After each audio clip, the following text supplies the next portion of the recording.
భారత్కు చిరకాల మిత్రదేశం Russia. Bharat Russia మధ్య సత్సంబంధాలు దశాబ్దాలుగా కొనసాగుతూ ఉన్నాయి.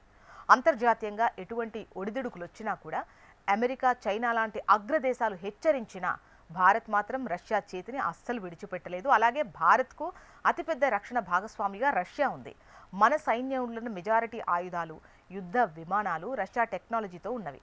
ఇక బ్రహ్మోస్ క్షిపణి, S-400 వైమానిక రక్షణ వ్యవస్థల్ని భారత్ రష్యా నుంచి కొనుగోలు చేసింది. అలాగే కేవలం ఆయుధాలతోనే పరిమితం కాకుండా భారత్లోనే AK-203 రైఫిల్స్ అండ్ సుకోయ్ యుద్ధ విమానాల తయారీ వంటి మేక్ ఇన్ ఇండియా ప్రాజెక్టులోనూ రష్యా భారత్కు సహకారం అందిస్తోంది. అలాగే రష్యా నుంచి భారత్ భారీ స్థాయిలో ముడి చమురును దిగుమతి చేసుకుంటోంది. ప్రస్తుతం భారత్కు ముడి చమురు సరఫరా చేసే దేశాల్లో రష్యా అగ్రస్థానంలో ఉంది. ఇదే కాక తమిళనాడులోని కూడంకుళ్ళం అణు విద్యుత్ కేంద్రం రష్యా సాంకేతిక సహకారంతోనే నిర్మించారు. అయితే తాజాగా మరో రంగంలోనూ భారత్కు రష్యా సహకారం అందిస్తోంది. ప్రస్తుతం భారత్లో బుల్లెట్ ట్రైన్స్, మెట్రోలు, హైవేలు, డిఫెన్స్ కారిడార్లు, స్మార్ట్ సిటీల నిర్మాణం కారణంగా ఉక్కు డిమాండ్ భారీగా పెరిగిపోయింది. 2030 నాటికి దేశీయ ఉక్కు ఉత్పత్తి సామర్థ్యాన్ని 220 మిలియన్ టన్నుల నుంచి 300 మిలియన్ టన్నులకు పెంచాలని భారత్ లక్ష్యంగా పెట్టుకుంది. అయితే ఉక్కు పరిశ్రమకు అత్యంత కీలకమైన కోకింగ్ బొగ్గు సరఫరాలో రష్యా భారత్కు అండగా నిలవనుంది.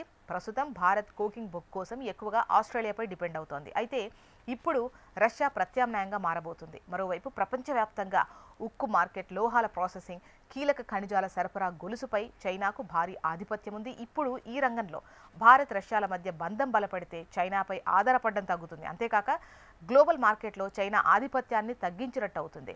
ఇది చైనాకు గట్టి ఎదురుదెబ్బగానే భావించాలి. ఇక యుద్ధ నౌకలు, ఫైటర్ జెట్, డిఫెన్స్ ఎక్విప్మెంట్లు, హై స్పీడ్ రైల్వేల్లో వాడేటువంటి ప్రత్యేకమైన ఉక్కు తయారీలో రష్యాతో భారత్ భాగస్వామ్యం కానుంది.